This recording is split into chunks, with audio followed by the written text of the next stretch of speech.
Good morning. Class 9 lesson 3 आदमी नामा।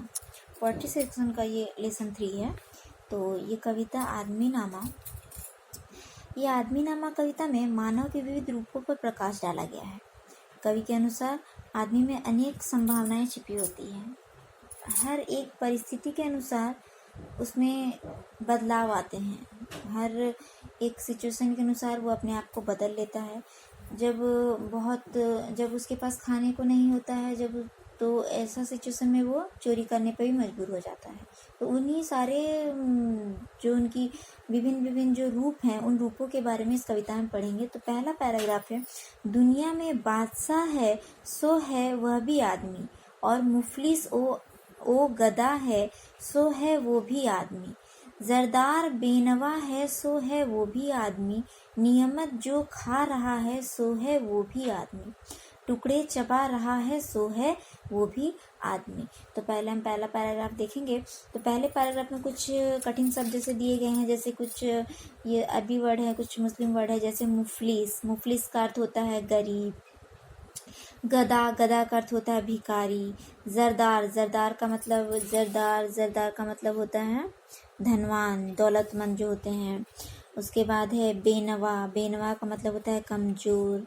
नियमत का मतलब होता है स्वादिष्ट भोजन।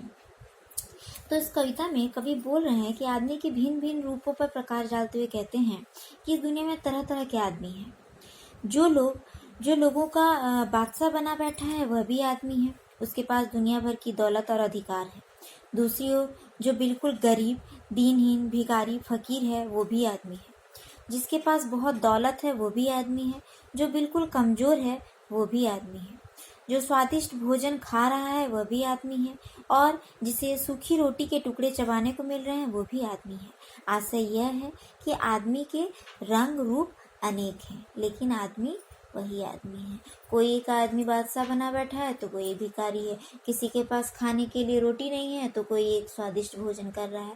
तो हर अलग अलग सिचुएशन में हर कोई अलग अलग आदमी के ही रंग रूप के बारे में यहाँ पे बताया गया है। दूसरा पैराग्राफ देखेंगे हम।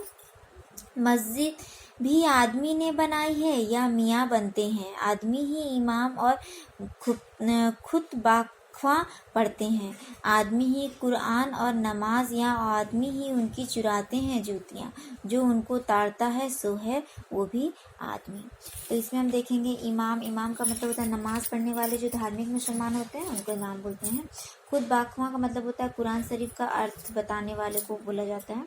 ताड़ता यानी भांप लेना, देखना, उसको बोलते हैं।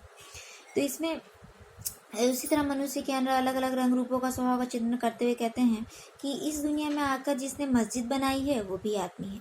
जो मस्जिद में बैठकर नमाज पढ़ता है और कुरान शरीफ का अर्थ समझाता है वो भी आदमी है। जिसने मस्जिद बनाई है वो भी आदमी है।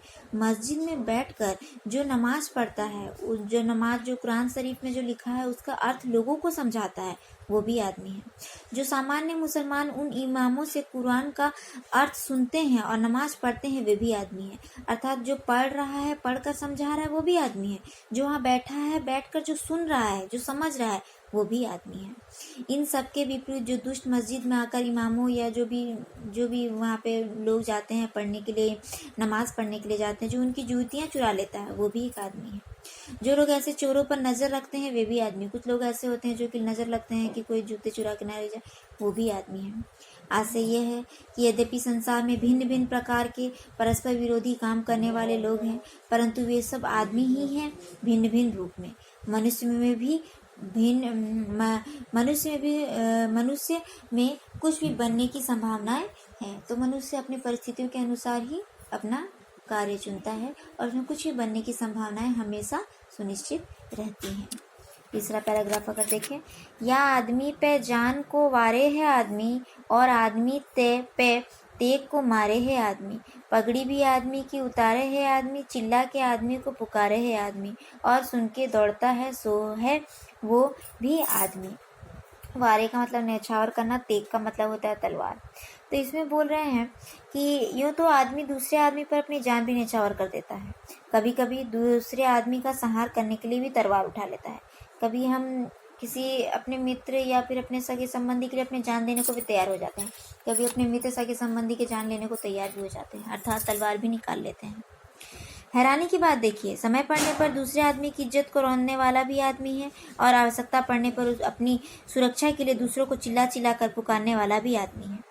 जो आदमी सुरक्षा की पुकार को सुनकर उसे बचाने के लिए दौड़ता है वो भी आदमी है।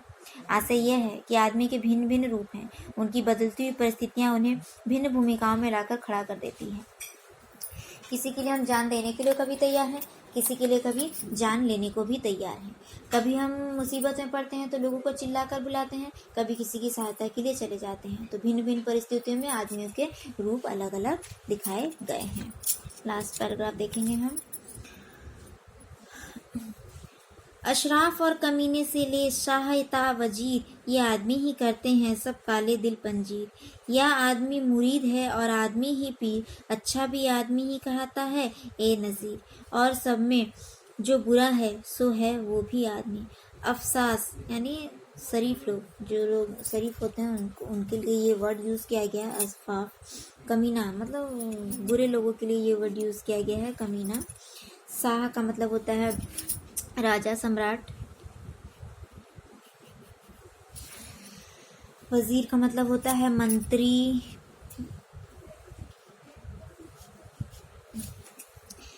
उसके बाद कार्य का मतलब कार्य। दिल पंजीर का मतलब मनवांछित, मनचाहा। दिल पंजीर मतलब मनचाहा कार्य, जिसको हम लोग बोलते हैं दिल पंजीर।